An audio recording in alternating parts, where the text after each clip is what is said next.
कृषि मूलश्च जीवनम्। कृषि र कृषि सेरोफेरोमा रहेर विज्ञ र वैज्ञानिकहरूसँगको अन्तर्क्रिया कार्यक्रमको तेस्रो बसाइमा यहाँहरू सबैलाई स्वागत, नमस्कार। आजको कार्यक्रममा 4 जना कृषि विज्ञहरूले अहिले चल्दै गरेको बन्दी लकडाउनको कारण कृषकहरूले उत्पादन गरेका ताजा तरकारी तथा फलफुलहरूलाई बजारसम्म पुर्याउन नसक्दा बारीमा नै नष्ट भई रहेको र नष्ट गर्नुपर्ने दुःखद परिस्थितिमा त्यस्ता नाशवन्त ताजा तरकारी तथा फलफुलहरूलाई कसरी लामो समयसम्म राख्न सकिन्छ वा वैकल्पिक व्यवस्था गर्न सकिन्छ भन्ने विषयमा सल्लाह सुझाव राख्नुहुनेछ। 4 जना विज्ञहरूको मन्तव्यपछि यहाँहरू दर्शक श्रोताले प्रस्तुत विषयको अधीनमा रहेर पृष्ठपोषण गर्न, प्रश्न सोध्न, जिज्ञासा राख्न वा सुझाव दिन सक्नुहुनेछ। प्रश्नहरू 2 माध्यम मार्फत सोध्न सक्नुहुनेछ। पहिला आफ्नो नाम टिपाउनु होला, त्यसमा हामीले लिङ्क पठाउनेछौँ। त्यो लिङ्कलाई एक्सेप्ट गरेपछि तपाईँ अनलाइन राख्नेछौँ र प्रश्न सोध्न सक्नुहुनेछ। दोस्रो अझ सजिलो छ, यो मेसेन्जरमा प्रश्न राखेर लेखेर प्रश्न पठाउन सक्नुहुनेछ। तपाईको प्रश्न हामी विज्ञ समक्ष सोधिदिनेछौँ। आजको बसाइमा समेट्न नसकिएका प्रश्नहरूका उत्तरहरू अफलाइनमा पनि आदान प्रदान हुने नै छन्। त्यसैले आजको विषयको अधीनमा रहेर आफ्ना प्रश्नहरू, जिज्ञासाहरू राख्दै जानुहोला। आजको कार्यक्रममा विज्ञहरू हुनुहुन्छ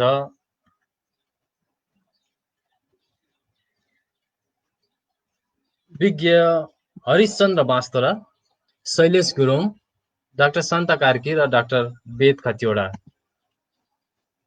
म विज्ञहरूलाई फेरि एकपटक यहाँ लाइभमा ल्याउने कोसिस गर्नेछु।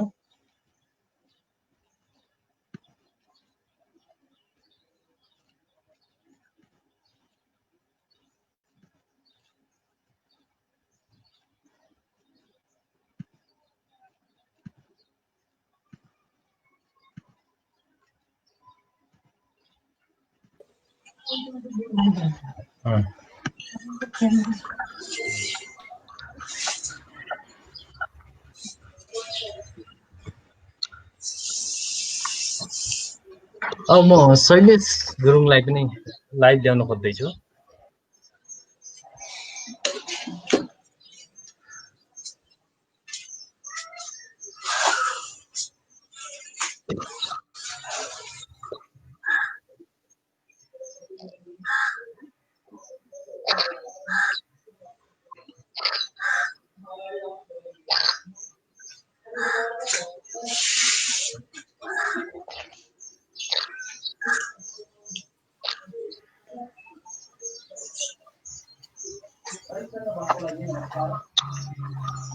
म्युट गर्नु भएको छ कि अनम्युट गर्नु?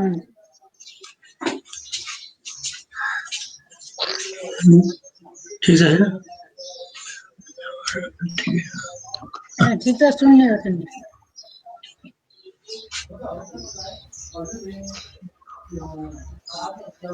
म्यूट हुआ सर मेरे ठीक है साउंड आ रहा था मेरा। देख सर मेरा साउंड आ रहा था। ए लो लो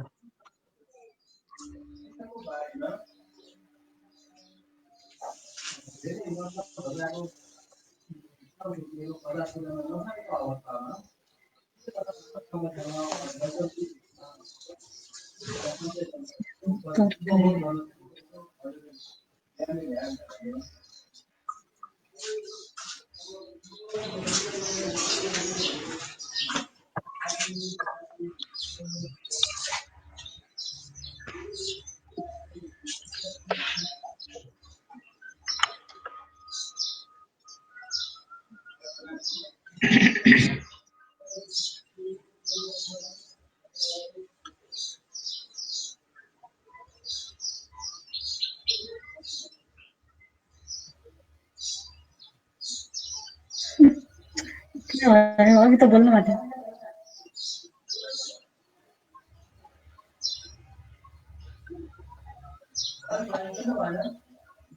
गोविंद सर कहाँ जानु भएको छ?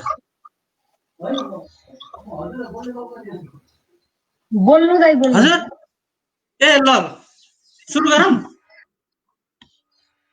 ए ल सबैलाई नमस्कार है। म हरिश्चन्द्र बास्तोला। अब साथीहरूले धेरैले चिन्नु आगे हो। अनि मैले करिब 35 वर्ष जति नार्कमा काम गरेँ। अनि अहिले रिटायर भएर अब घरमै एउटा कोभिड-19 जस्तैले घरमा बसिरहेको छु। साथीहरू पनि अब उहाँहरू तपाईँहरू त इनर्जेटिक हुनुहुन्छ, तैपनि तपाईँहरूलाई पनि त्यसले असर गरिरहेछ। हामीले योभन्दा अगाडि दुईटा यही भनौँ न यो हामीले प्रोग्राम गऱ्यौँ। त्यसले पनि एउटा राम्रो सकारात्मक सन्देश हामीले पायौँ सबैले। कतिले अब किसान दाजुभाइहरूले कतिले सुन्नुभयो, कतिले हेर्नुभयो, त्यो चाहिँ थाहा भएन। तैपनि हामी एउटा विज्ञ भएको हिसाबले हामीले जे धर्म निभाउनु पर्ने थियो केही न केही निभायौँ। आज पनि त्यही प्रोग्राममा हामी छौँ। र म विशेष गरेर च्याउमा लामो समय काम गरेको हुनाले च्याउमा पनि किसानहरूले अब एकदम मेहनत गरेर दुःख गरेर ठुलो लगानी गरेर उत्पादन गर्नुभएको छ। पहिला अब आजभन्दा 35-40 वर्ष अगाडि नेपालमा जम्मा 30-35 किलो मात्रै च्याउ उत्पादन हुन्थ्यो वार्षिक। अहिले चाहिँ करिब 4000-5000 मेट्रिक टन वार्षिक उत्पादन भएको छ च्याउ। त्यो हिसाबले च्याउको विकास मेरो विचारमा राम्रो भइरहेछ। अझ गर्नुपर्ने धेरै नै छ।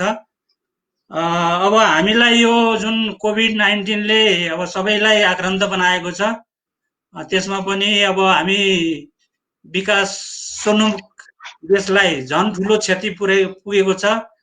काठमाडौँको बसाइमा पनि हामीलाई एकदम असहज भइरहेछ। अब चाहेर पनि खानेकुरो खान पाइएको छैन। अब कहाँ जाने, कसरी के गर्ने भन्ने कुरो अन्नोल भइरहेछ।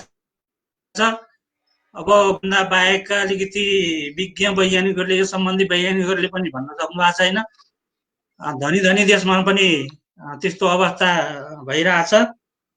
त्यसैले अब यो च्याउलाई अब कसरी अलिकति 2-4 दिन, 1 हप्ता, 10 दिन भए पनि यसलाई अब जुन च्याउ टिप्ने बेला भएको, हार्भेस्ट गर्ने बेला भएको, फ्लसिङको बेलामा अब जुन क्षतिलाई अलिकति कम गराउन सकिन्छ कि भन्ने हिसाबले मैले एउटा सानो अब सुझाव अथवा चाहिँ एउटा मैले जानेको चाहिँ यहाँहरूसँग सेयर गर्न कोसिस गरेको हो। अब यसमा अब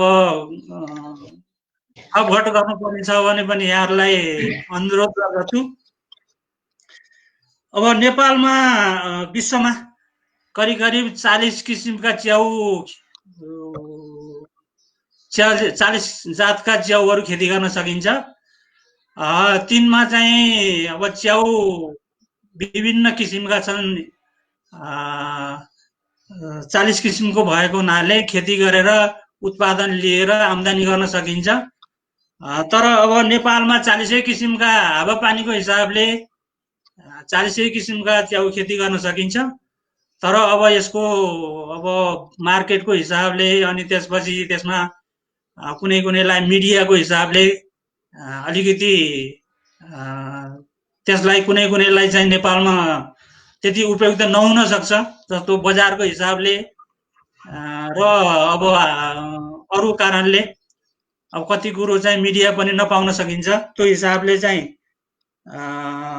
हामीले नेपालमा अहिले 6-7 किसिमका च्याउहरू खेती गर्न सकिरहेछौँ। व्यावसायिक रूपमा खेती भइरहेछ। तिनमा नाम चाहिँ अब जस्तो कन्ने च्याउ, यहाँहरूले देख्नु भएको नि होला बजारमा, कतिले खान पनि खानुभएको होला। किसानहरूले पाते च्याउ पनि भन्नुहुन्छ, कन्ने च्याउ। त्यसै गरेर गोब्रे च्याउ, त्यसै गरेर सीताके भन्ने जाप्री च्याउ हो, त्यो एकदम महत्त्वपूर्ण, अब विश्वमै फैलिएको छ त्यो च्याउ। त्यसै गरेर रातो च्याउ गानुडरमा, त्यो चाहिँ औषधीय गुण भएको च्याउ हो। त्यसै गरेर अहिले अलिकति तराईको लागि हुने करिब 32-35 डिग्री सेल्सियससम्ममा खेती गर्न सकिने मिल्की च्याउ भन्ने छ। त्यो चाहिँ नेपालमा इन्ट्रोडक्सन भएको करिब करिब 1.5-2 वर्ष मात्रै भयो। त्यो हामीले उत्पादन गर्न सक्छौँ। त्यसै गरेर हजुर 30-35 डिग्री सेल्सियससम्ममा खेती गर्न सकिने मिल्की च्याउ भन्ने छ। त्यो चाहिँ नेपालमा इन्ट्रोडक्सन भएको करिब करिब 1.5-2 वर्ष के भयो त्यो हामीले उत्पादन गर्न सक्छौँ। त्यसै गरेर दोहोरियो त 35 डिग्री सेल्सियससम्ममा खेती गर्न सकिने मिल्की च्याउ भन्ने छ। त्यो चाहिँ नेपालमा इन्ट्रोडक्सन भएको करिब करिब 1.5-2 वर्ष के भयो त्यो हामीले रिपिट भयो मैले भनेको फेरि रिपिट अनि अब च्याउ खेती गर ठिक छ आज साउन्ड च्याउ खेती गर्दाखेरि अब जस्तो च्याउले चाहिँ आफैले खाना बनाउन सक्दैन। त्यसैले यसलाई चाहिँ हामीले जे चाहिन्छ जस्तो तापक्रम यसलाई मिलाउन पर्छ। जुनसुकै तापक्रममा हुन सक्दैन। त्यसै गरेर ह्युमिडिटी पनि मिलाउनु पर्छ। अनि मिडिया पनि त्यही अनुसारको हुनु पर्यो। अनि कार्बन पनि अलिअलि आवश्यक पर्छ, त्यही अनुसारको हुनुपर्छ। अनि मोइस्चर पनि त्यही किसिमको हुनुपर्छ। यो मिलाइयो भने च्याउ आउँछ, होइन भने च्याउ उत्पादन गर्न गाह्रो हुन्छ। त्यसैले हामीले यो मिलाउनु पर्छ। यो मिलाएर मात्रै हामी च्याउ खेती गर्न सक्छौँ। अनि च्याउ खेती गर्दाखेरि मिडिया विशेष गरेर मिडिया चाहिँ पराल पनि अब धानको पराल त्यसमा पनि सेलेक्टेड हुन्छ। मसिनो र अलि खस्रो ताइचुन एकदम राम्रो च्याउ खेतीको लागि। तर मसिनो पराल चाहिँ त्यति राम्रो हुँदैन, किन भन्दा त्यसले अब त्यसलाई जुन हामीले युज गर्छौँ त्यो चाहिँ चाँडै नै डिकम्पोज हुन्छ।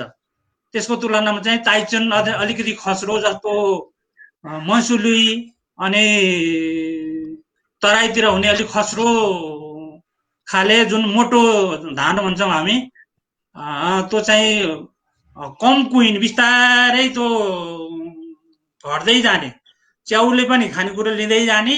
अनि त्यो चाहिँ अब बिस्तारै घट्ने, धेरै घट्यो भने अब त्यो एकदम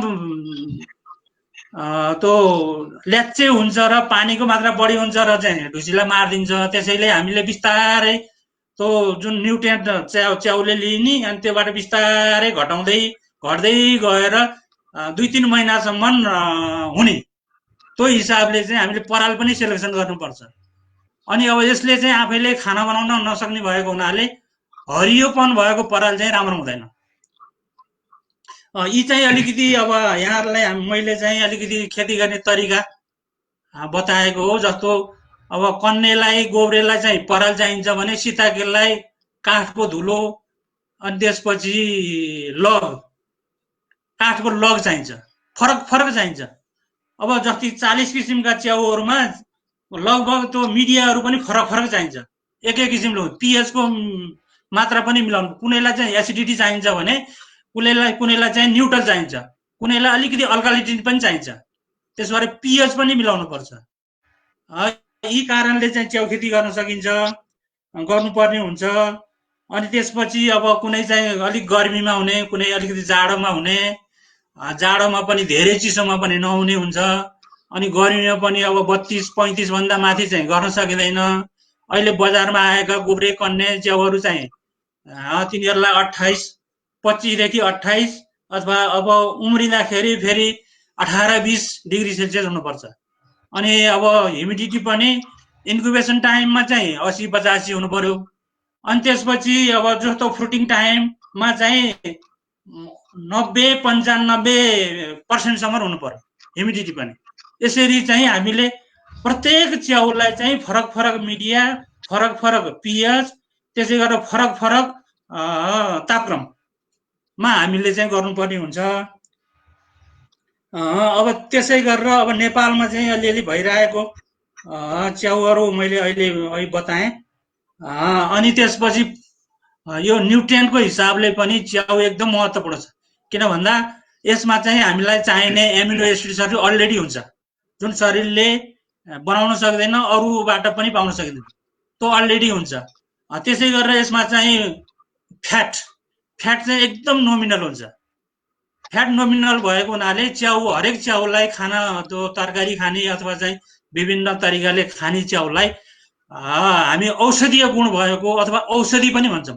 एउटा चाहिँ हाम्रो फुड न्युट्रिएन्ट पनि भयो, अर्को चाहिँ औषधिको गुण पनि छ यसमा। त्यसबाट औषधीय गुण भएको हुनाले दुवै हामीलाई उपयोगी हुन्छ। अब यो अलिअलि मैले मोटामोटी भने, अनि त्यसपछि अब हामीले यो च्याउ अब उत्पादन भयो, बजार पनि अब अहिले समस्या भइरहेछ कोभिड-19ले गर्दाखेरि किसानहरूले धेरै समस्या भोगिरहनु भएको छ। अब यो चाहिँ अलिकति अब अरू तरकारी भन्दा पनि अझ बढी पेरिसेबल हो च्याउ, किन भन्दा फ्रेस च्याउमा चाहिँ 85 देखि 90% जति पानी हुन्छ।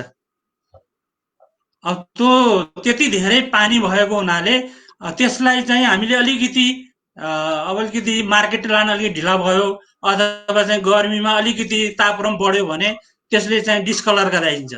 डिस्कलर गराएपछि अनि बजारमा चाहिँ त्यो उपभोक्ताहरूले क्रेताहरूले त्यति मन पराउनु, यो अलिकति पुरानो होला, अलिकति धेरै दिन भएको हो कि भनेर शङ्का गरेर त्यसमा चाहिँ बार्गेनिङ गर्न खोज्नुहुन्छ। अनि त्यसपछि अब किसानहरूलाई पनि अलिकति नोक्सान गराउँछ। त्यसैले हामीले अलिकति जतिसक्यो चाँडो बजार लाने हो। यो विषयमा म अलिकति जानकारी गराउँ। अब मेन चाहिँ त यही नै हो। अब हामीले पेरिसेबल च्याउलाई चाहिँ कसरी सुरक्षित राख्ने भनेर चाहिँ मैले 10-12 वटा पोइन्टहरू लेखेको छु, त्यो म प्रस्तुत गर्न चाहन्छु। जस्तो च्याउ टिपियो, अब जस्तो के हुन्छ भने च्याउमा चाहिँ अब एउटा उखान छ च्याउमा, दिनभरि सुत्ने रातभरि उठ्ने भने के हो भनेर चाहिँ हाम्रो उखान टुक्का भन्थ्यौँ पहिला हामीले। त्यो च्याउ किसान हो, दिनभरि सुत्ने रातभरि उठ्ने, त्यो च्याउ किसान हो क्या त। अब हामी चाहिँ पहिला वस्तु बानी दाम्लो भन्थ्यौँ हामी सानामा, अहिले चाहिँ च्याउ किसान हो हामीले चाहिँ। अब यो उसले हाम्रो विज्ञताको हिसाबले चाहिँ च्याउ, किन भन्दाखेरि रातभरि च्याउ टिप्नु पर्छ अनि बिहान 3 बजे 4 बजे बजार लानुपर्छ। त्यो भएन भने च्याउ बिक्री हुँदैन। त्यसैले हामीले च्याउ किसानलाई चाहिँ दिनभरि सुत्ने रातभरि उठ्ने भन्छौँ। उनीहरू चाहिँ दिनभरि चाहिँ सुत्छन्, राति खाना खाएपछि 1-1.5 घण्टा रेस्ट गरेपछि उनीहरू च्याउमा सुरु गर्छन्, च्याउ टिप्न सुरु गर्छन्। च्याउ टिप्न पर्यो, त्यसलाई चाहिँ धोइ पखाली गर्नु पर्यो, अनि त्यसपछि जोग्न पर्यो, प्याकिङ गर्नु पर्यो, बजार लानु पर्यो, लामो प्रोसेस हुन्छ। त्यसबाट उनीहरूले 3-4 बजे चाहिँ बल्ल बजार पुर्याउनु पर्छ। अनि त्यो 3-4 बजे भनेपछि अब ग्राहकहरू उपभोक्ताहरू चाहिँ 4-5 बजे बिहानमा आइपुग्नुहुन्छ। त्यतिखेर चाहिँ च्याउ चाहिँ बजारमा लगिसक्नु पर्यो, उपभोक्ताको हातमा पुगिसक्नु पर्यो। त्यसैले अलिक चाँडो लानुपर्छ। अब त्यसको लागि चाहिँ अब अहिलेको अवस्थामा चाहिँ अब हामीले च्याउ टिप्ने बेला भयो भने अब आज भनौँ न भोलि बिहान लानु छ भने आज टिप्न भ्याइएन अथवा परिस्थितिले पाइएन भने च्याउ टिपेर त्यत्तिकै राखिदिने हो भने त्यो फक्रिँदैन, बढ्दैन। त्यो एउटा हामीले चाहिँ एक दिन चाहिँ हामीले चाहिँ पुर्लङ गर्न सक्छौँ त्यो च्याउलाई। त्यसै गरेर अब भरसक चाहिँ हामीले अब यो च्याउलाई के हुन्छ भन्दाखेरि धेरै प्रिजर्भ गरेर राख्नुभन्दा पनि फ्रेस नै बिक्री गर्न राम्रो हुन्छ। किन भन्दा फ्रेस सबैले मन पराउनुहुन्छ, उपभोक्ताहरूले पनि, अनि त्यसमा चाहिँ नाफा पनि बढी हुन्छ।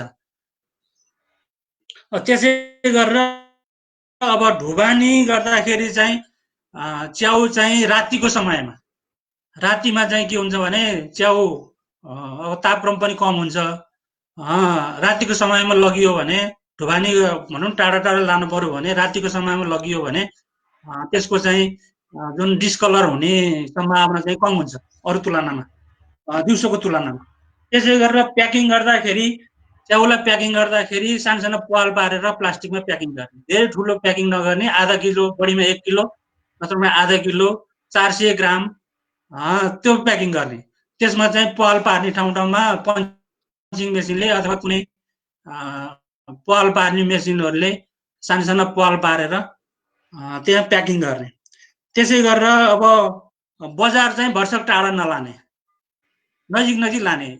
आधी घन्टा 1 घन्टा 2 घन्टा को बजार मात्रै लाने। त्योभन्दा टाढा लग्यो भने अब अलिकति तापक्रमले पनि असर गर्न सक्छ। अब हामीले सकिन्छ भने त अलिकति भनौँ न 1-2 दिन 4 दिन 3-4 दिन 5 दिनसम्म त फ्रिजमा पनि राख्न सक्छौँ च्याउलाई। त्यो पनि हाम्रो चाहिँ एउटा अप्सन हुन्छ। तर चाहिँ त्यो सबै बजारमा अब सबै ठाउँमा चाहिँ नहुन सक्छ। किसानहरू आफै गरिब पनि हुनुहुन्छ, लगानी अब धेरै लगानी गर्नुहुन्छ। त्यसले चाहिँ उहाँहरूलाई चाहिँ त्यस्तो अलिकति फेसिलिटी हुने फ्रिजहरू पनि नहुन सक्छ। अनि अर्को चाहिँ बजार लगिसकेपछि उपभोक्ताहरूले अथवा चाहिँ होलसेल गर्ने साथीहरूले, व्यापारीहरूले अथवा किसानहरूले च्याउलाई चाहिँ अलिक जतन गर्नुपर्छ। च्याउ चाहिँ चाँडै नै बिग्रिन्छ। एउटा चाहिँ डिस्कलर हुन्छ, अर्को चाहिँ एकदम कमजोर हुन्छ, भाँचिन्छ, धुलै-धुलो हुन्छ। त्यसो भएर क्रेताहरूले पनि उपभोक्ताहरूले पनि यसो हेर्ने, हातमा हेर्ने अनि फ्यात्त फालिदिने। त्यो फ्यात्त फालेपछि त्यसको क्वालिटी गइगयो।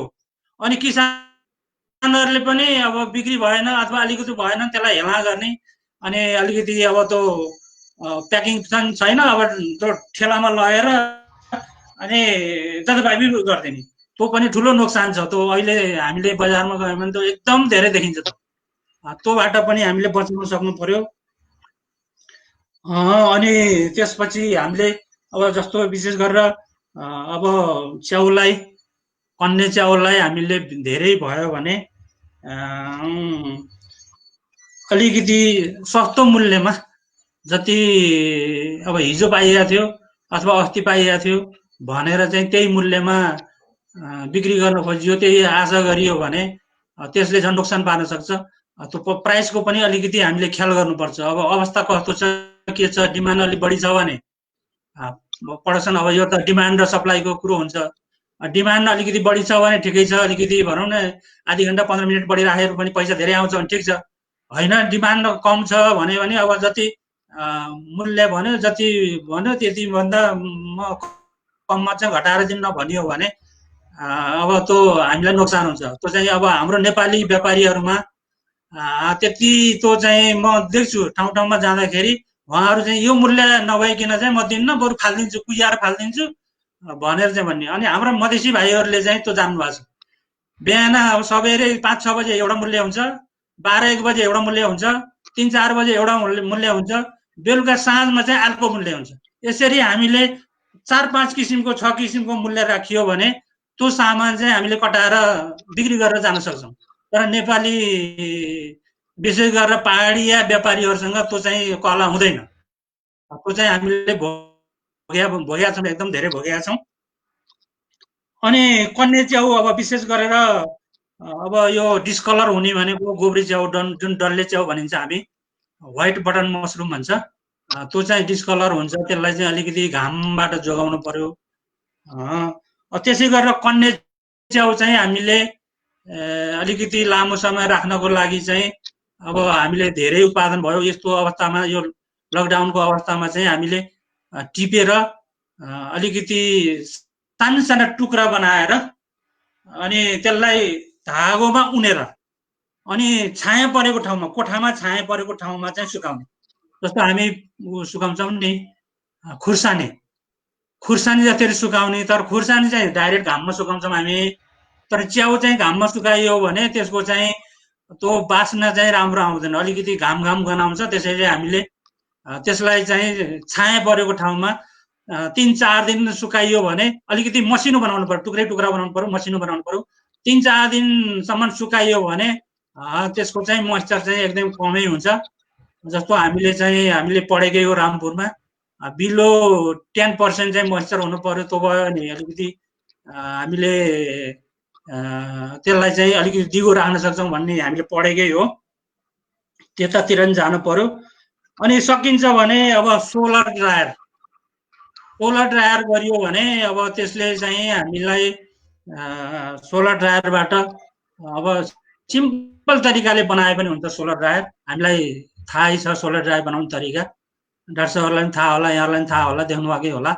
त्यसमा राखेर पनि हामीले ड्राई गर्ने हो भने लामो समयसम्म राख्न सक्छौँ। ड्राई गर्ने च्याउ चाहिँ हामीले अब विदेशमा पनि जान्छ यो।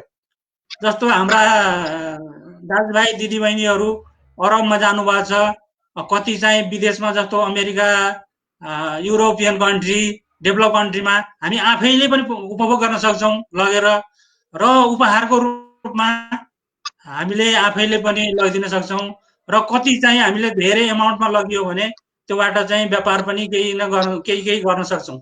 जस्तो अब बेज सरले चाहिँ अस्ट्रेलियातिर यसो गर्नुभयो होला, ड्राई मसरुमहरू धेरै हुन्छ विदेशमा, त्यो हामीले सप्लाई गर्न सक्छौँ, विदेशमै सप्लाई गर्न सक्छौँ। अझ हामीले चाहिँ यो अरबियन कन्ट्रीहरू, मलेसियातिर चाहिँ हाम्रा दाजुभाइहरू धेरै जानुभएको छ, त्यहाँ लगेर गर्न सक्छौँ। अनि अब ड्राई गरिसकेपछि अरू तरकारी जस्तै हो, यसलाई चाहिँ तातो पानीमा 15-20 मिनट राखिदिने हो भने, मन तातो पानीमा 15-20 मिनट राखिदिने हो भने त्यो एकदम राम्रो हुन्छ, एकदम खान योग्य हुन्छ। त्योबाट पनि हामीले सिक्न सक्छौँ। अनि अब अलिकति अब सहरमा पनि अब अलिकति ओभन राख्ने किसानहरू हुनुहुन्छ भने ओभनमा पनि सुकाउन सकिन्छ। ओभनमा चाहिँ करिब 40 देखि बिस्तारै 40 डिग्रीबाट सुरु गरेर बिस्तारै 60-65 डिग्री सेल्सियससम्म लगियो भने च्याउको फ्लेभर चाहिँ त्यति बिग्रिँदैन, त्यो फ्लेभर रहिरहन्छ। विदेशमा पनि त्यसरी नै फ्लेभरहरू राख्ने हिसाबले चाहिँ मैले जापानमा पनि देखेको छु, उहाँहरूले पनि त्यही टेम्परेचरमा फ्लेभर चाहिँ, र अनि त्यो जुन गिल्सहरू हुन्छ क्या च्याउमा, त्यो गिल्सहरू चाहिँ एकदम राम्रो देखिने हिसाबले चाहिँ उहाँहरूले चाहिँ ट्राई गर्नुहुन्छ। त्यो हामीले चाहिँ एकदम युज गर्न सक्छौँ।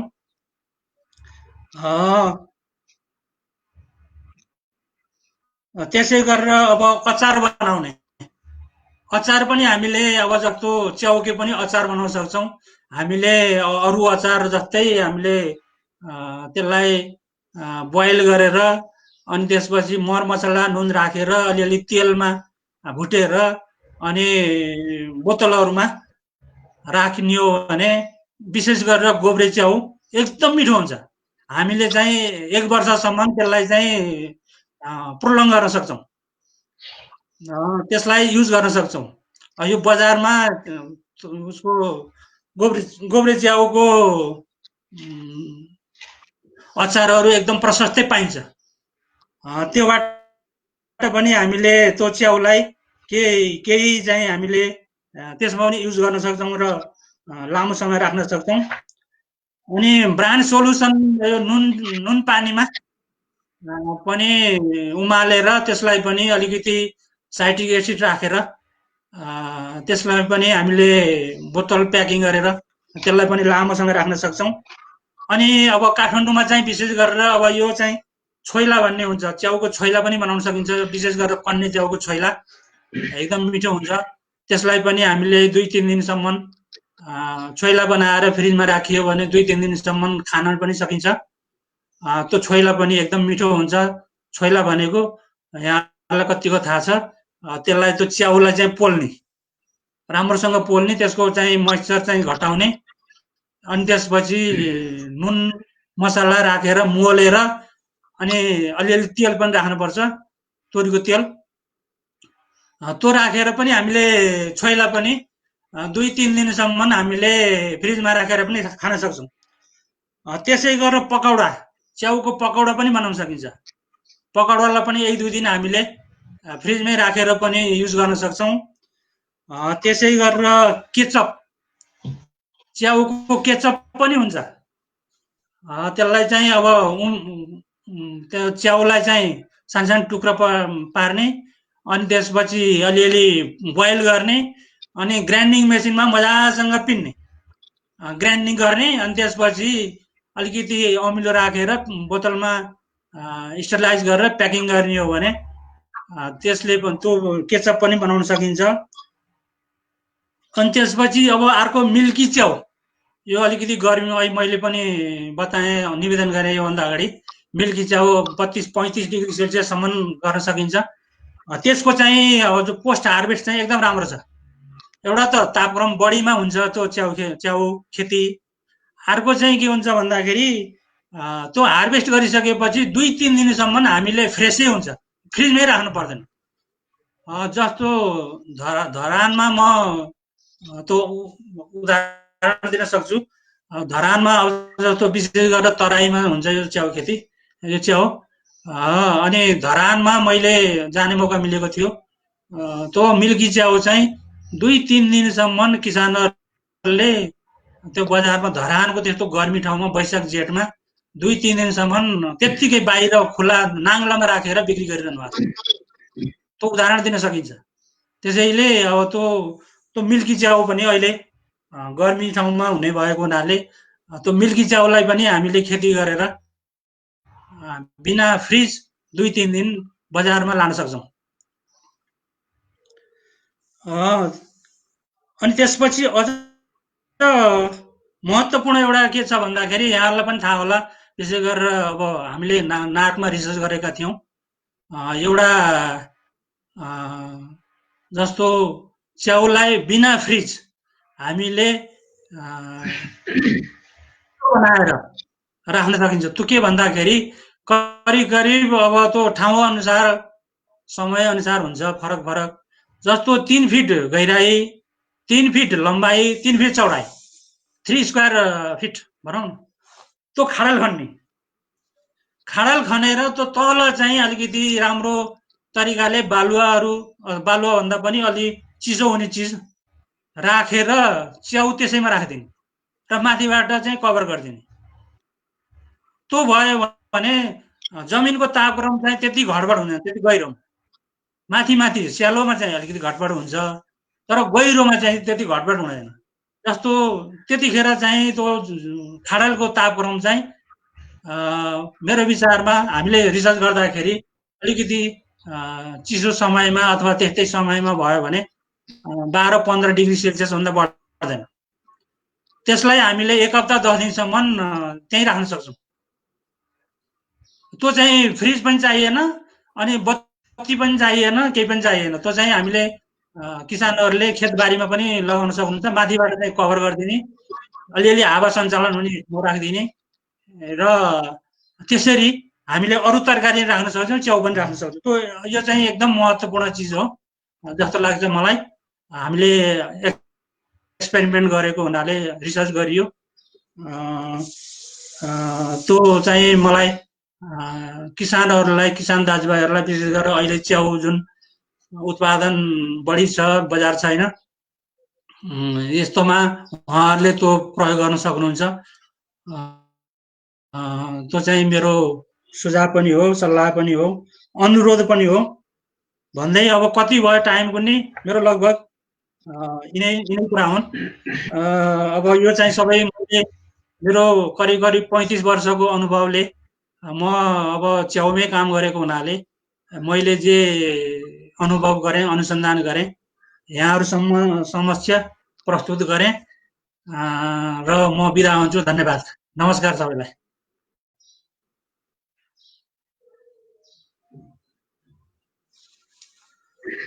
हरिदाई नमस्कार। धन्यवाद। हरिदाईलाई धन्यवाद। अब यसपछि धन्यवाद। हजुर, यसपछि शान्ताजीको यो केरालाई कसरी संरक्षण गर्न सकिन्छ भनेर शान्ताजीबाट सुनौँ न। हजुर, सबैजनालाई नमस्कार। हरिदाईलाई एकदमै धन्यवाद, एकदम राम्रो डिटेलमा भन्नुभयो च्याउको बारेमा। मैले चाहिँ केराको त्यति धेरै एकदमै अनुभव छैन होइन, तर यो मेरो विचारमा दाइले भने जस्तै प्रडक्ट डाइभर्सिफिकेसनतिर गयो भने अलि राम्रो हुन्थ्यो कि भनेर मैले छोटो प्रस्तुति मात्रै गर्न चाहेको हो। अब अहिले यो कोभिडको समस्याले हामीले विभिन्न ठाउँमा जस्तै बर्दियामा, चितवनमा धेरै ठाउँमा बगैँचामा केराहरू फालेको पनि देखिएको छ। धेरै पाकेर त्यही किसानहरूले ढुवानी गरेर बजारसम्म ल्याउन नसकेको अवस्था छ। त्यस्तै गरेर कुनै कुनै ठाउँमा चाहिँ यो हावाहुरीले हरियो केरा नै ढालिदिएर अलिकति अब बिमा गरे पनि अलिअलि त पाउनुहुन्छ, तर पनि त्यो हरियो केरा त्यसै फाल्नुभन्दा त्यसलाई पनि विभिन्न परिकार बनाएर उपभोग गर्न सक्यो भने त्यसको पनि खेर जाने जुन त्यो वेस्ट हुन्छ त्यो चाहिँ घट्छ भन्ने जस्तो लाग्छ। र केराको पनि धेरै परिकारहरू बनाउन सकिन्छ। जस्तो अलि हरियो केराहरू छ भने अचार एउटा तरकारीहरू प्रश्न बनाउन राख्न सकिन्छ। पाइन्छ हजुर मैले? राख्नु न, के हो?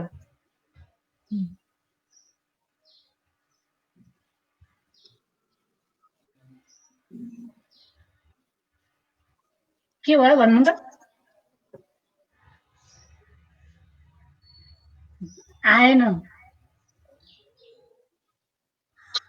ठिकै छ बेजी, साउन आएन। त्यसो प्रश्न अहिले पछि गरौँला है त। म धेरै छैन, मेरो प्रेजेन्टेसन छोटो छ। अब यो केराको पनि विभिन्न परिकारहरू हुन्छन्। जस्तो अहिले हामीले त्यो केराको प्रदर्शनीहरूमा चाहिँ उहाँहरूले पनि मोमोहरू बनाउनुहुन्छ। र अहिले मार्केटहरूमा गयो भने हामीले फ्रोजन मोमो भेटिन्छ अरू चिजको। त्यस्तै केराको पनि बनाएर राख्यो भने राम्रै हुन्छ होला, यो हरियो केरा सदुपयोग गर्ने कुरामा। त्यसरी नै नेपालमा पनि चिप्स बनाउन थालेको चाहिँ मैले पनि देखेको छु, तर त्यति धेरै कमर्सियल रूपमा आएको छैन। केराको धेरै चिप्सहरू बनाइयो भने, जस्तै यो पोटेटो चिप्स हरू जस्तै केराको पनि राम्रो चिप्स बन्छ र त्यो पनि बनाउन सकिन्छ। त्यस्तै मिठाईहरू, वाइफरहरू बनाउन सकिन्छ। त्यसरी नै केराको अब यो ड्रिङ्क्सहरू, यो सेक, बनाना सेकहरू बनाएर पनि खान सक्यो त्यसलाई खेर फाल्नुभन्दा। त्यस्तै गरेर यो बियर वाइनहरू पनि बन्दो रहेछ, त्यसलाई पनि फ्याक्ट्री बनायो भने। अब अहिले हाम्रो यही समस्यामा इमिडिएटली अहिले बनाउन त नसकेला, तर भविष्यमा हामीले यो प्रडक्ट डाइभर्सिफिकेसनमा जाँदाखेरि बनायो भने राम्रै हुन्छ होला। त्यस्तै गरेर यो भिनेगर, केराको पनि भिनेगर ससहरू बनाउन सकिन्छ। अघि दाइले च्याउको सस बनाउने भने जस्तै यो पनि सजिलै छ, अरू जस्तै बनाउन सकिन्छ। त्यसरी नै जाम, केराको जाम पनि हुन्छ र अरू हाम्रो यो स्ट्रबेरी जाम तिनीहरू बनाएको जस्तै त्यही मेथडमा बनाउन सकिँदो रहेछ। यसले पनि यो धेरै पाकेर बजारमा लान नसकेको चिजहरूलाई जामहरू बनाइयो भने त प्रिजर्भ गरेर पछि बेच्न पनि सक्यो, त्यसरी जान सक्यो। त्यसै गरेर केराको पिठो, पिठो चाहिँ त्यो अब यसको पुरै प्रोटोकल रेसिपी नै खोज्ने हुन्छ, यसलाई छुट्टै अलि लामो हुन्छ। तर त्यसलाई कसरी बनाउने भन्नेतिर भन्दा पनि अहिले मैले चाहिँ त्यो परिकार बनाउन सकिन्छ। र त्यो पिठो चाहिँ पछि हामीले यो केकहरू बनाउँदाखेरि, बेकिङ आइटमहरूमा, आइसक्रिमहरूमा, होइन, बच्चाहरूको खानेकुराहरूमा पनि राख्न सकिन्छ।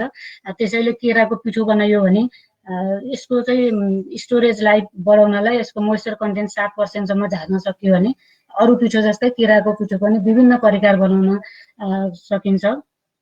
त्यसै गरेर अब यो हाम्रो कोल्ड स्टोरहरू छ भने चाहिँ केरालाई पनि यो 12 डिग्री ±1 भनेको छ। त्यसको मतलब चाहिँ माइनस भन्यो भने 11सम्म, प्लसतिर गयो भने 11देखि 13 डिग्री राखेर 85 देखि 90%को हामीले यो रिलेटिभ ह्युमिडिटी मेन्टेन गर्न सक्यो भने चाहिँ यो एकदम पाकेको होइन, ठिक्क पाक्न लागेको, हामीले फिजियोलोजिकल म्याचुरिटी भन्छौँ नि हो, त्यस्तो बेलामा हार्भेस्ट गरेर यो 11देखि 13 डिग्री सेन्टिग्रेड 85देखि 90 डिग्री ह्युमिडिटीमा राख्यौँ भने चाहिँ यो कम्तीमा 6-7 हप्ता राख्न सकिँदो रहेछ।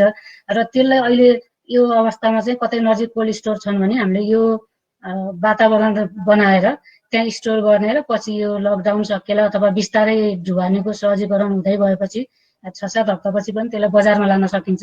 यसरी स्टोरतिर पनि गयो भने अब हाम्रो केरा पाक्न खोज्दैछ, यसलाई यो बेलामा हार्भेस्ट गरेर स्टोर गरियो भने पछि बजारमा लान सकिन्छ भन्ने हिसाबले किसान दाजुभाइ दिदीबहिनीहरूले यसलाई पनि विचार गरेर अहिलेको बजारको अवस्था हेरेर चाहिँ कति स्टोर गर्न सकिन्छ, नजिकै स्टोरहरू छन् भने यो वातावरण बनाएर त्यसलाई पनि स्टोर गर्न सकिन्छ।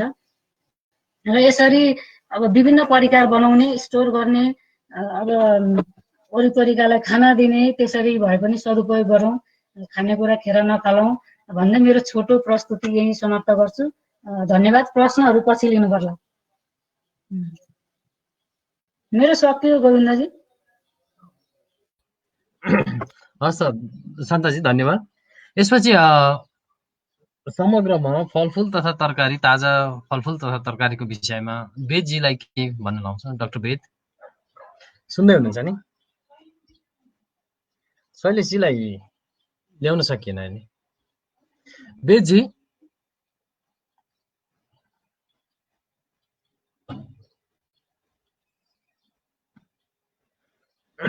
डाक्टर वेद,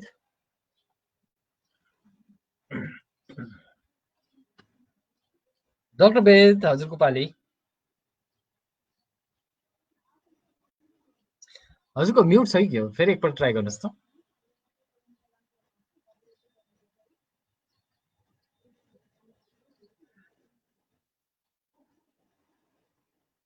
डाक्टर वेद सुनिएन हजुरको।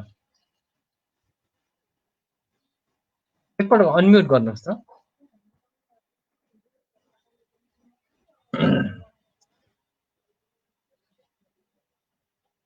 ल अब भन्नुहोस् त।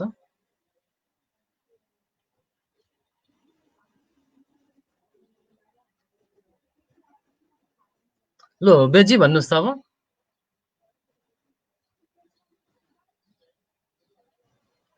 सुन्निएन हजुर। त्यो म्युट भएको छ कि के छ हेर्नुहोस् त।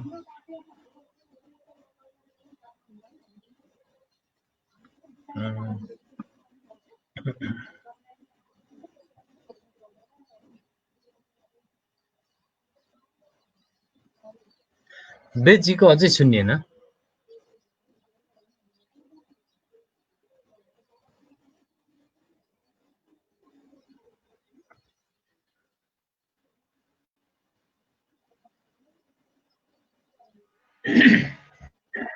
अब आयो। भन्नुहोस्। हजुर सुन्दै हुनुहुन्छ मैले बोलेको? ल अब सुरु गरिदिनुहोस् त। सबैजनालाई नमस्कार। म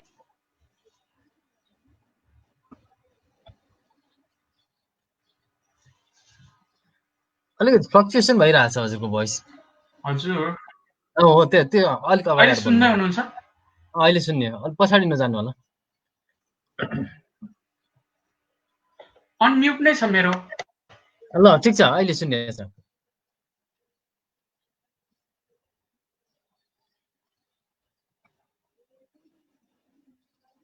अलिकति मिलेन, त्यो कनेक्सन मिलिरहेको छैन। एकपल्ट कनेक्सन मिलाउनुहोस् त। हजुर सुन्दै हुनुहुन्छ अहिले? त्यो सुनेको छु तर बोलेको फेरि आएको छैन, अगाडि पछाडि भएको छ कि। इयरफोनहरू केही जोड्नु भएको छ? मैले सुनेको छु हजुरको यहाँ अनम्युट नै छ मेरो। त्यसरी बोल्दा त सुन्यो। अब गर्नुहोस् त फेरि अलिक अगाडि नजिक आएर गर्नु होला। म्युट भएको देखिँदैन सर। सुनिरहेको छु। लु अब जानुहोस् त। म्युट देखिँदैन यहाँबाट। सुनेको छु।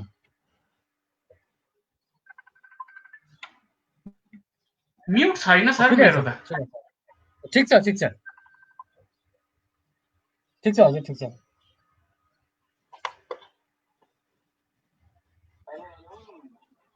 हजुर सर ठिक छ सर अहिले? ल जानुहोस् अगाडि। एकदम ठिक छ। हस् सबैलाई नमस्कार। म वेद खतिवडा अहिले ब्रिस्बेन अस्ट्रेलियाबाट बोल्दैछु।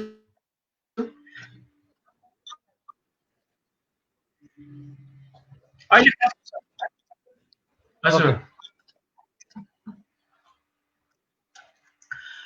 धन्यवाद गोविन्दजी यो छलफलको आयोजनाको लागि। म कुनै भूमिका नबाँधिकन विषयवस्तुमै प्रवेश गर्छु। खास गरी अहिले फलफुल तथा तरकारीहरू ताजा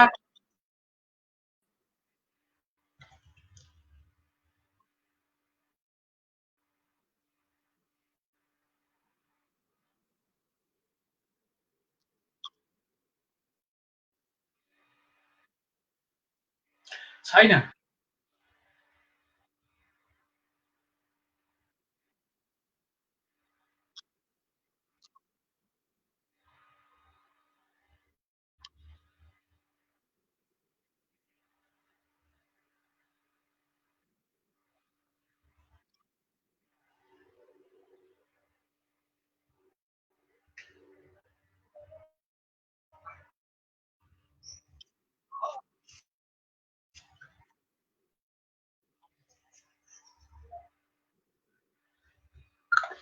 हजुर सुन्दै हुनुहुन्छ?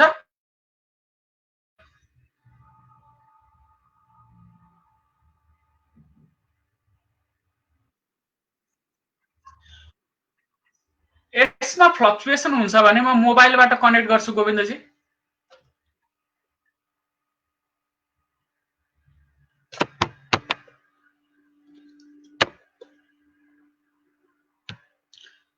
मेरो मोबाइलबाट एक्सेप्ट गर्दिनु होला है।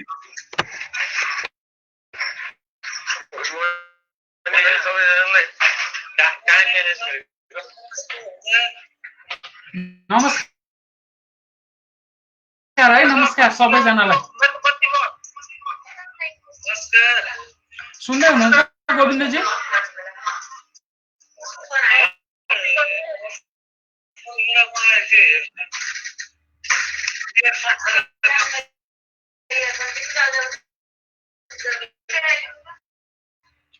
साथीहरू सबैले सुन्दै हुनुहुन्छ? नमस्कार है।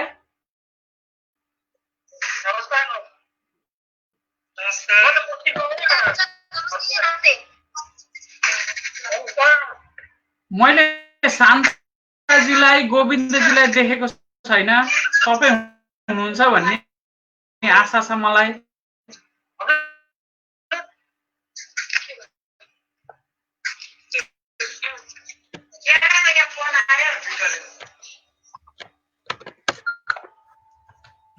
Govindji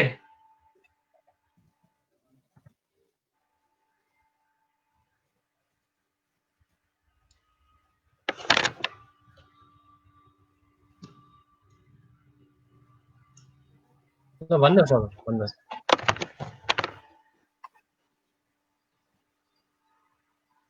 hello, सुनिरहेछ?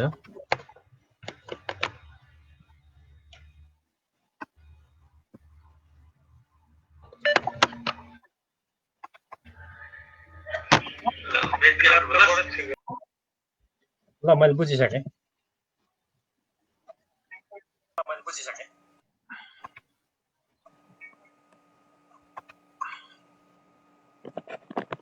Thank you very much. सबैजनालाई नमस्कार। म वेद खतिवडा सबै साथीहरूको सामु यो छोटो इन्टरप्सनको लागि क्षमा प्रार्थी छौँ।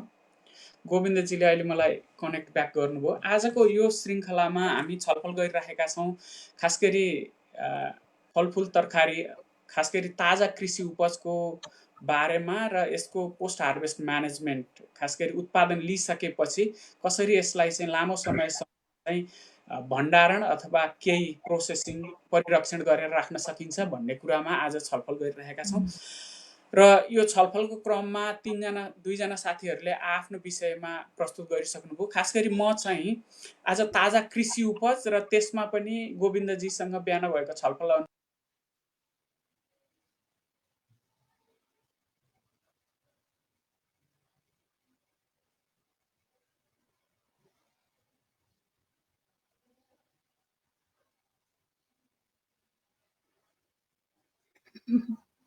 कहाँ जानुभयो?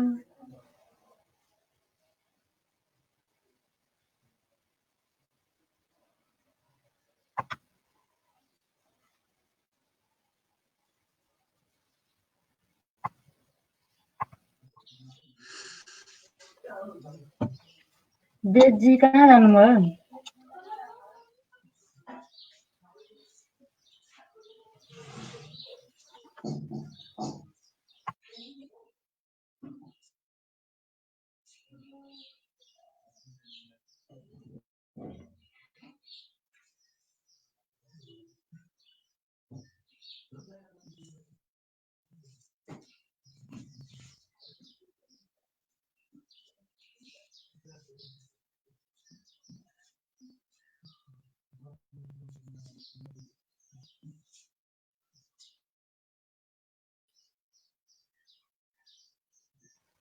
खै त के रोक्यो?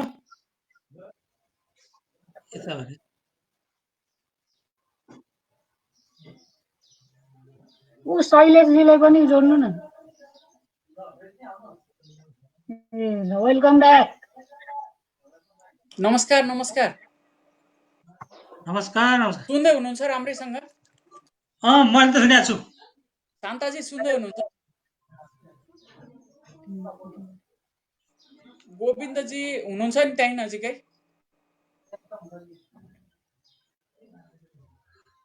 म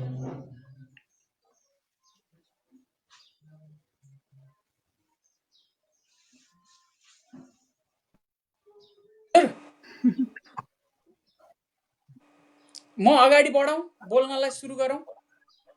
गरौँ सुनिरहेछ। हस्, खास गरी ताजा कृषि उपजको पोस्ट हार्भेस्ट म्यानेजमेन्ट, खास गरी भण्डारण अथवा परिरक्षण गरेर प्रिजर्भेसन गरेर लामो समयसम्म प्रयोग गर्न सकिन्छ भन्ने कुराहरू यस्तो बेलामा, खास गरी इमर्जेन्सीको बेलामा, चाहे यो पेन्डेमिक होस्, हेल्थ इमर्जेन्सी होस्, अथवा फ्लड होस्, अथवा बन्दको बेला होस्, यस्तो बेलामा विशेष चर्चामा आउने गर्दछ हाम्रो परिप्रेक्ष्यमा। र किनभने त्यो बेलामा ताजा फलफुल तरकारीहरू बजारमा लैजानुपर्छ, नभए तिनीहरू बिग्रन्छन्। खास गरी किन बिग्रन्छन् त ताजा कृषि उपजहरू? यदि बजारमा लान नसक्ने र तत्कालै उपभोग गर्न नसक्ने भने किन बिग्रन्छन् त भन्दा यसमा अत्यधिक रूपमा चाहिँ पानी हुन्छ। 85 देखि 95% पानी हुन्छ। पानी स्वभावैले पनि पानी उडेर जाने, खास गरी सापेक्षिक आर्द्रता कमी हुने वातावरणमा र उडेर जाने। अर्को यसमा हुने कार्बोहाइड्रेट जुन चाहिँ विभिन्न माइक्रो अर्गानिजम्सहरूलाई चाहिँ उपयुक्त खानेकुरा हुने र यसले माइक्रो अर्गानिजम्सलाई खानको लागि आफ्नो उपलब्धता हुने भएको भएर माइक्रो अर्गानिजम्सबाट यो ससेप्टेबल हुने भयो। त्यस कारणले चाहिँ ताजा तरकारीहरू र फलफुलहरू पनि, खास गरी अहिले समस्या देखिन्छ धेरै जसो फलफुल भन्दा पनि तरकारीमा समस्या देखिन्छ। किनभने तरकारीहरू चाहिँ बारीमा राखिरहन नसक्ने र यो चाहिँ एकदमै बढी पेरिसेबल नेचरको भएको भएर चाहिँ आएको छ। नेपालको प्रत्येक पोलिसी जस्तो एग्री बिजनेस प्रमोसन पोलिसी, कृषि व्यवसाय प्रवर्धन नीति अथवा राष्ट्रिय कृषि नीतिले पनि पोस्ट हार्भेस्टको म्यानेज गर्नुपर्छ भनेर ठाउँ ठाउँमा कोल्ड स्टोरेजहरू गठन गर्नुपर्छ, निर्माण गरिनुपर्छ भनेर विगत धेरै अगाडिदेखि एपिपीकै पालादेखि नै जोड दिँदै आएको छ र अहिले एडिएसमा आउँदा पनि यसको जोड कमी भएको देखिँदैन। तर ग्राउन्ड रियालिटी हेर्दाखेरि चाहिँ हामी ताजा फलफुल तरकारी र यसको फिजियोलोजी बायोलोजीहरू बुझ्दा बुझ्दै पनि हामी कहाँ भएको कालीमाटी फलफुल तथा तरकारी सङ्कलन केन्द्र अथवा देशका अन्य ठाउँमा भएका तरकारी सङ्कलन केन्द्रमा के हामीले व्यवस्था, उचित व्यवस्था गर्न सकेका छौँ त? भण्डारणको व्यवस्था के छ भन्दा जस्तो यहाँ नजिकबाट निहालिरहनु भएको तपाईहरू नै हुनुहुन्छ। हामीसित के कति चाहिँ त्यस्ता तरकारीहरू, कृषि उपजहरू चाहिँ तापक्रम एकदमै कममा चाहिँ भण्डारण गर्ने अथवा कोल्ड सप्लाई चेन मेन्टेन गरेर राख्नुपर्ने चिजका लागि चाहिँ जहाँ सङ्कलन केन्द्रहरू छन्, राष्ट्रिय अथवा क्षेत्रीय सङ्कलन केन्द्रहरूमा पनि हामीसित तापक्रम अथवा तापक्रमलाई कम गराउन सक्ने भण्डारण कोल्ड स्टोरेजको चाहिँ अभावै रहेको छ। त्यो हिसाबले चाहिँ हामीले प्लानिङको बेलादेखि नै, इन्फ्रास्ट्रक्चरहरू बनाउनु पर्ने बेलादेखि नै हामी चुकेका छौँ।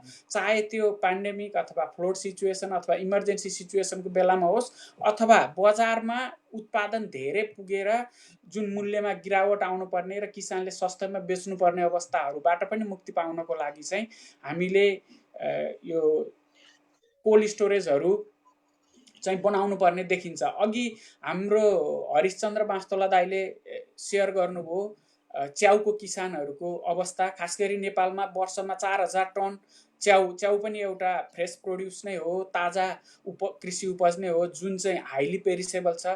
तर 5000 टन उत्पादन गर्दा पनि हामीले यसलाई फ्रिजमा राखिएर 0 डिग्री सेल्सियसको अराउन्डमा चाहिँ भण्डारण गर्न सक्ने भने केही हप्तासँग हामीले त्यसलाई भण्डारण गर्ने क्षमताको बनाउन एकदमै आवश्यक भइसकेको छ। खास गरी किसानलाई गरिब छन्, सक्दैनन् भन्नु सँगसँगै हामीले कसरी गर्न सकिन्छ त भनेर त्यसतर्फ पनि पाइला चाल्नु आवश्यक छ। यसले गर्दा चाहिँ हामीले आगामी दिनहरूमा यसबाट हुने क्षति अथवा किसानलाई चाहिँ हामीले खै के गर्ने, केही गर्न सकिएन, हामीलाई कोल्ड स्टोर ठुला चाहिने रहेछ भनेर त्यो बेलामा भन्नुभन्दा अगाडि नै अहिले नै प्लानिङ गरेर अगाडि बढ्न चाहिँ आवश्यक देखिन्छ।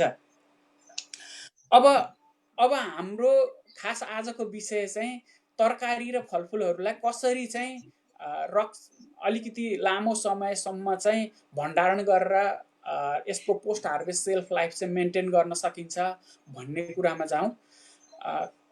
खास गरी तरकारीहरू चाहिँ विभिन्न प्रकृतिका तरकारीहरू हुन्छन् जुन चाहिँ कुनै तरकारीलाई चाहिँ लामो समयसम्म राख्नलाई चाहिँ 0 डिग्री अथवा 0 देखि 5 डिग्री सेल्सियस अथवा 5 देखि 10 डिग्री सेल्सियससम्म पनि यसलाई चाहिँ राख्न सकिन्छ भने कतिपय तरकारीहरू चाहिँ अलिकति त्योभन्दा माथिल्लो तापक्रम जस्तो आलु, प्याज, लसुन यस्ता तरकारीहरूलाई चाहिँ हामीले अलिकति माथिल्लो तापक्रममा राख्न सक्ने हुन्छ। खास गरी यसलाई हेर्दाखेरि प्रिजर्भेसनको बेसिक प्रिन्सिपल हामी अब अलिकति प्रोसेसिङ प्रिजर्भेसनको बेसिक प्रिन्सिपलतिरमा चाहिँ दुईवटा तरिकाले हामीले प्रिजर्भेसन गरेर राख्न सकिने देखिन्छ। कोल्ड स्टोरेज अलावा कोल्ड स्टोरेजमा चाहिँ अलिकति चिसो भण्डारणमा राख्नलाई चाहिँ नेपालको परिवेशमा चाहिँ अलिकति बढी प्राक्टिकल नहुन सक्छ। त्यो हिसाबले चाहिँ हामीले अहिले तत्कालको लागि चाहिँ हामीले अरू तरिकाहरू चाहिँ अपनाउनु पर्ने आवश्यकता देखियो। खास गरी ड्राई मेथड र वेट मेथड, सुक्खा तरिकाले कसरी पछि अलि लामो समयसम्म राख्न सकिन्छ र चिसो तरिकाले कसरी राख्न सकिन्छ। वेट मेथड भनेको चिसो नट कोल्ड चाहिँ होइन कि अरू भिजाएर राख्न सकिने। खास गरी ड्राई तरिकाले प्रिजर्भेसन गर्न सकिन्छ। सबै जसो तरकारीहरूलाई हामीले सुकाएर लामो समयसम्म प्रयोग गर्न सक्ने अवस्था रहन्छ। तर यसरी गर्नुभन्दा अगाडि, सुकाउनुभन्दा अगाडि यसलाई चाहिँ सफा पानीले यसलाई धोइ पखाली गर्नुपर्छ र तातो पानीमा, खास गरी हामी ब्लान्चिङ भन्छौँ अङ्ग्रेजीमा, तातो पानीमा केही समय डुबाएर राख्ने। तातो पानी खास गरी 52 देखि 55 डिग्री सेल्सियसको तापक्रममा 2 देखि 5 मिनटसम्म यसलाई भिजाएर राख्यो भने त्यो भित्र तरकारी फलफुलमा हुन सक्ने इन्जाइम चाहिँ खास गरी फलफुललाई चाहिँ यसरी ब्लान्चिङ गर्नु धेरै आवश्यक हुँदैन। तर तरकारीको हकमा चाहिँ भित्री इन्जाइमहरू चाहिँ मार्नको लागि इन्डोजिनस इन्जाइमहरू मारेर यसलाई लामो समयसम्म सुरक्षित गर्ने र अर्कोतर्फ यो तरकारीहरूमा भएको नेचुरल कलर, जुन नेचुरल रङ हुन्छ त्यसलाई कायम गर्ने र कतिपय न्युट्रिएन्ट लसलाई पनि घटाउनको लागि ब्लान्चिङ खास गरी 52 देखि 55 डिग्री सेल्सियसमा केही समय राख्ने। यो चाहिँ तरकारीको प्रकृति अनुसार अलिकति फरक हुन्छ र हामीले यसमा विशेष तरकारीको जातले पनि फरक पार्छ र केही समय यसलाई राखेर चाहिँ त्यसलाई भित्री इन्जाइमहरू चाहिँ निष्क्रिय बनाउनुपर्छ र कलर र न्युट्रिएन्ट पनि रिटेन गरेर लामो समयसम्म हामीले सुकाएर राख्नुपर्छ। सुकाउँदाखेरि चाहिँ सुरुमा छायामा सुकाउने र त्यसपछि अलिकति ड्राई भइसकेपछि चाहिँ हामीले सोझो सूर्यको प्रकाशमा बाह्य केही पनि चिजबिजहरू नपर्ने गरी हामीले सुकाउनुपर्छ। यसरी चाहिँ हामीले सुकाएर विभिन्न तरकारीहरू चाहिँ राख्न सकिन्छ। एकदमै स्ट्रेट फरवर्ड विधिहरू हो यो, चाहे त्यो काउली फ्लावर होस्, काउली, बन्दा अथवा भन्टा, भिन्डी, अब करेला, यस्ता धेरै जसो उपजहरू चाहिँ हामीले यसरी राख्न सक्छौँ सुकाएर सुकाउने विधि। अब अलिकति चिसै तरिकाले राख्ने चाहिँ बोटलिङ, क्यानिङ, अब अचार बनाउने पिकलिङको विधि, अब फर्मेन्टेसन गरेर राख्ने, अब अथवा तेलमा डुबाएर राख्ने अथवा नुन पानीमा डुबाएर राख्ने, यस्ता खालका विधिहरू पनि प्रचलनमा छन्। यी विधिहरू चाहिँ आवश्यकता अनुसार, खास गरी हाम्रो नेपालीको यो यसरी राखिएका चिजबिजहरू खानको लागि आम जनमानसमा त्यतिको बानी नभएको हिसाबले चाहिँ यी अन्य विधिहरू चाहिँ त्यतिको प्रचलनमा आएको देखिँदैन। खास गरी अघि मैले भने जुन ब्लान्चिङ गरेर यो सुकाउने प्रविधिको कुरा गर्दा, ब्लान्चिङ गरिसकेपछि चाहिँ तत्काल चिसो पानीमा सुकाउने हो भने अझै यसको न्युट्रिएन्ट लस र कलर रिटेन गर्न एकदमै सघाउ पुग्छ। यसका अलावा हामीले अरू विधिहरू पनि प्रयोग गर्न सकिन्छ। अब अलिकति हामीले भण्डारणको कुराहरूमा चाहिँ शीत भण्डारहरू खास गरी कोल्ड स्टोरेजको फ्यासिलिटीहरू नेपालका कतिपय अवस्थामा देखिँदैन। केही प्राइभेट स्टोरेजहरू भएको र त्यसलाई चाहिँ बिउको आलु राख्न प्रयोग गरिन्छ मेरो अहिलेको बुझाइ भएसम्म चाहिँ। त्यो हिसाबले चाहिँ हामीले अन्य शीत भण्डारहरूको निर्माण तत्कालै सरकारी अथवा गैर सरकारी अथवा प्राइभेट क्षेत्रबाट चाहिँ शीत भण्डारहरूको निर्माणको सुरुवात गरिनु अत्यन्त आवश्यक छ। यसले यस्तो कठिन अवस्थामा मात्रै होइन कि अन्य अवस्थामा पनि बजारमा आपूर्ति धेरै गएर मूल्य घट्न गएको अवस्थामा पनि किसानलाई फाइदा हुनको लागि केही हप्ता केही दिन यस्ता भण्डारणमा राखेर हामीले अगाडि बढाउन सकिन्छ। त्यसरी मूल्यहरूको लागि चाहिँ सस्तोमा बेच्नुपर्ने अवस्थाबाट चाहिँ कम गर्न सकिन्छ।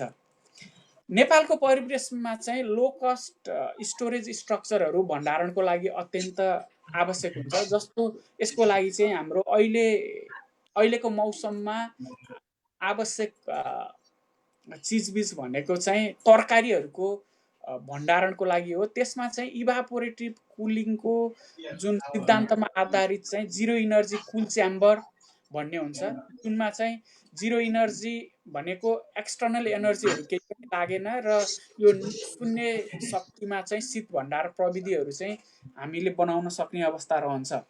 यसले गर्दा यो विभिन्न क्यापासिटीको प्रयोग गर्न सकिन्छ। जिरो इनर्जी कुल च्याम्बर धेरै जसो हामी प्राविधिक साथीहरूलाई यो बारेमा थाहा हुन्छ। यो चाहिँ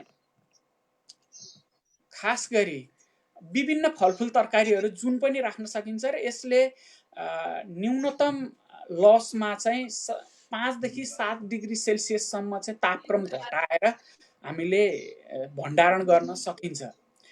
यसको बनावट पनि एकदम सजिलो छ। नेपालको परिवेशमा चाहिँ रुखको छायामा पर्ने अथवा केही शीतल भएको ठाउँ अथवा कुनै हाइटको ठाउँमा चाहिँ यो भण्डारण बनाउन सकिन्छ, जिरो इनर्जी कुल च्याम्बर।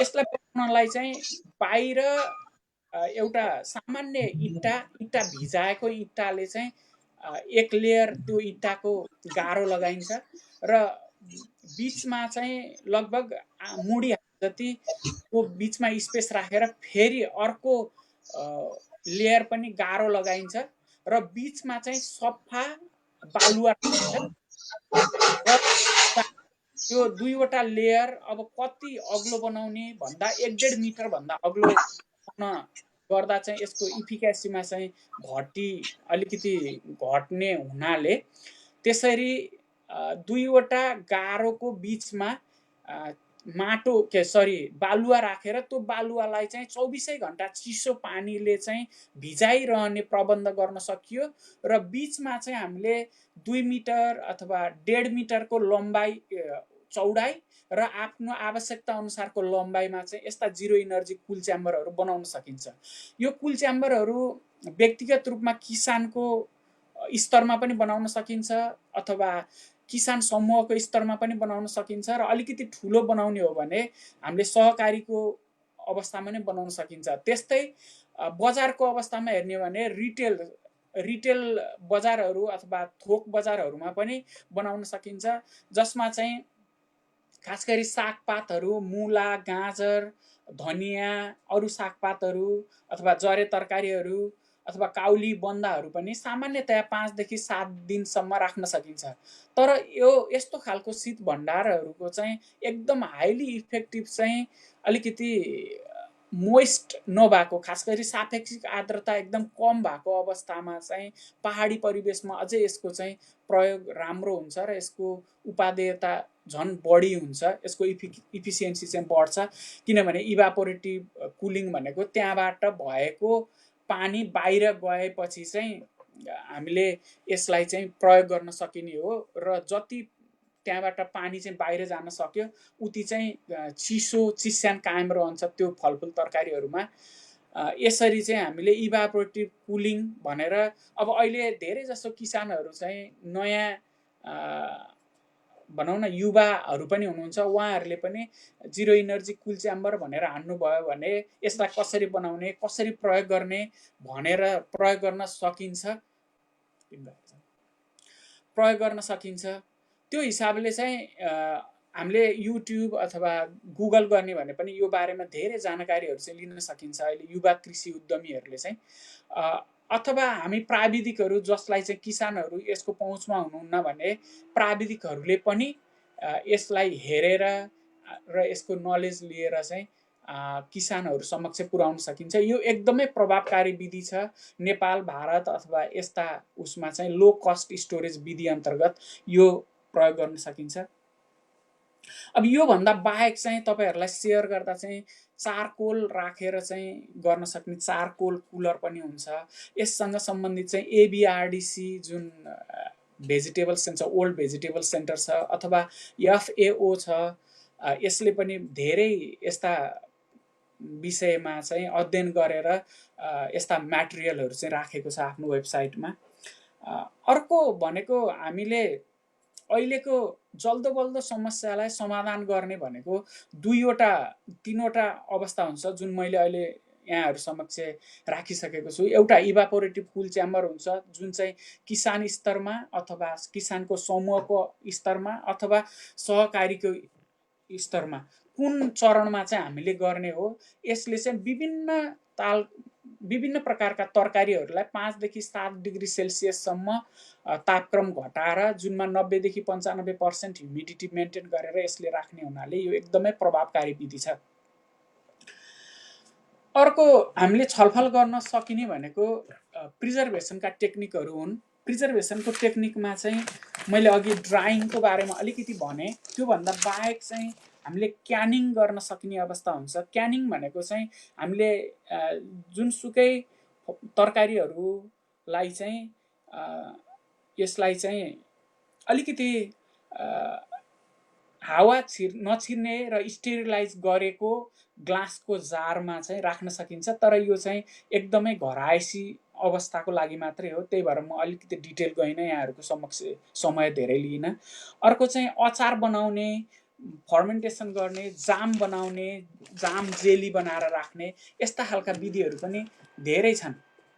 अब अलिकति यस्ता खालको कुराहरूमा अब हामीले सुकाएर राखेकोमा पनि सबैजसो इभन हामीले हरियो सागपातहरू पनि ब्लान्चिङ गरेर सानो टुक्रा बनाएर पहिला छायामा सुकाउने, त्यसपछि घाममा सुकाउने गरेर राख्दा त्यो हरियो सागपातको कलर पनि रिटेन गरेर न्युट्रिएन्ट पनि धेरै हदसम्म रिटेन त गर्न सकिन्छ, तर स्वादमा फ्रेस खाए जस्तो स्वादिलो पक्कै अलिकति चेन्ज हुन्छ। खास गरी पानी रिमुभ गर्ने र पछि पकाउने बेलामा चाहिँ फेरि पानीमा भिजाएर राख्दाखेरि चाहिँ यसले अलिकति फ्लेभरमा फरक पक्का लिएर आउँछ र अलिकति टेक्स्चरमा पनि फ्लेभर लिएर आउँछ। अब फलफुलहरू छ भने अलिकति लेदरी बनाउँछ, त्यसमा चाहिँ अलिकति हामीले चाहिँ कम्प्रोमाइज गर्नुपर्ने हुन्छ।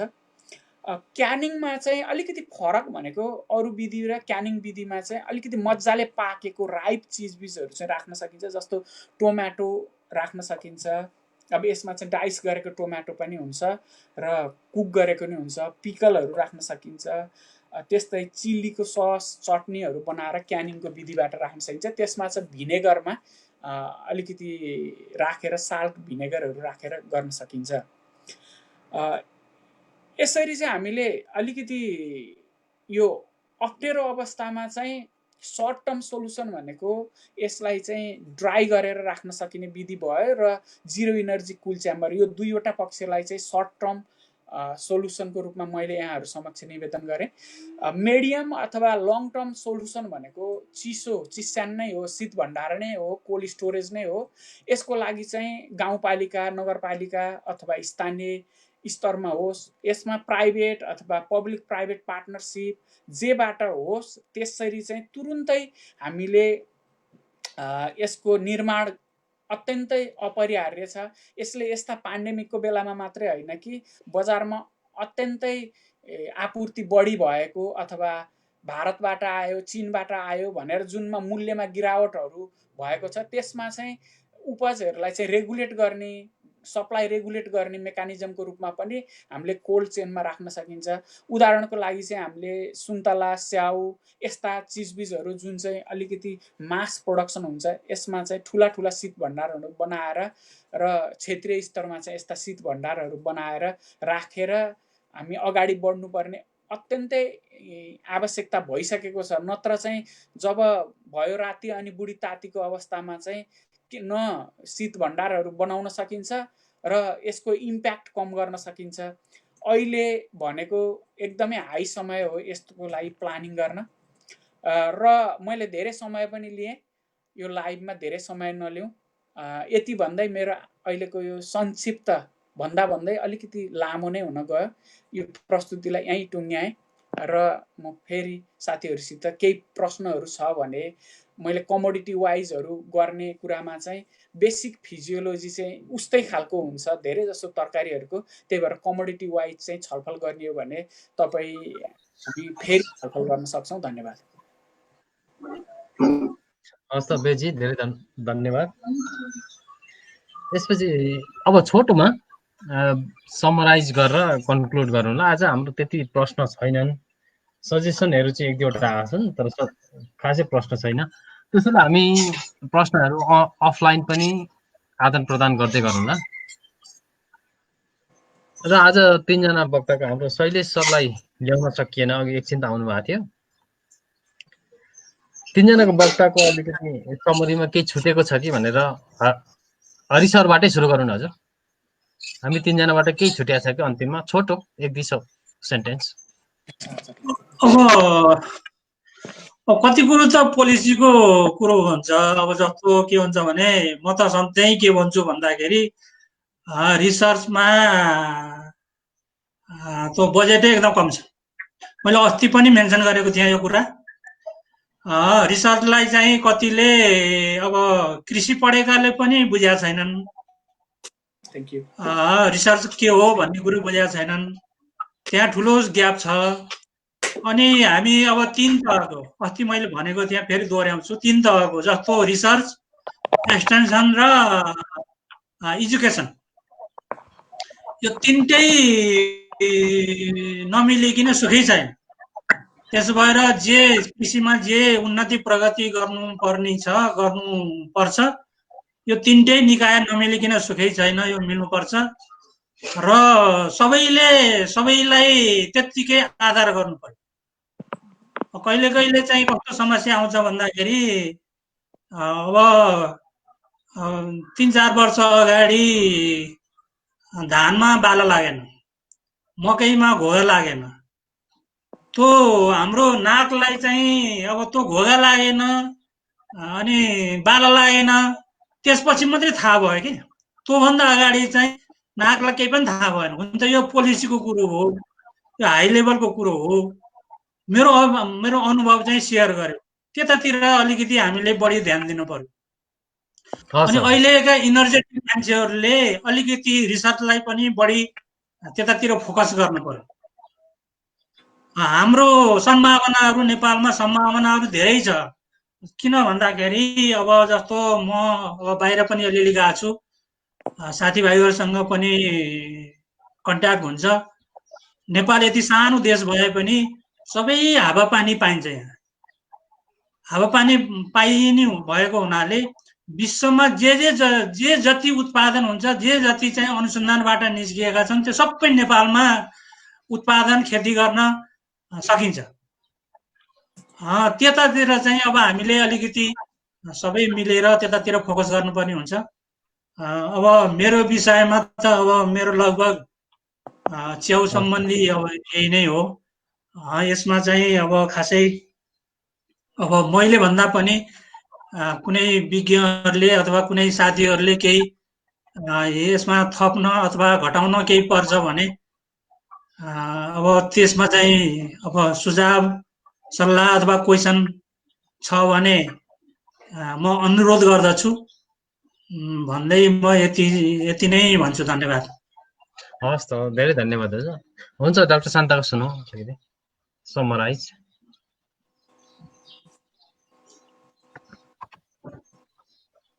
म्युट अनम्युट भयो नि। अनि हाम्रो दुईटा प्रेजेन्टरलाई पनि धेरै धेरै धन्यवाद। उहाँहरूले पनि राम्रो प्रस्तुति गर्नुभयो, त्यसको लागि पनि अब फेरि म धन्यवाद दिन चाहन्छु। आगामी कार्यक्रम पनि यस्तो हुँदै जाओस्। यसमा अलिकति थपेँ मैले। हुन्छ हजुर, ल ओभर टु शान्ताजी।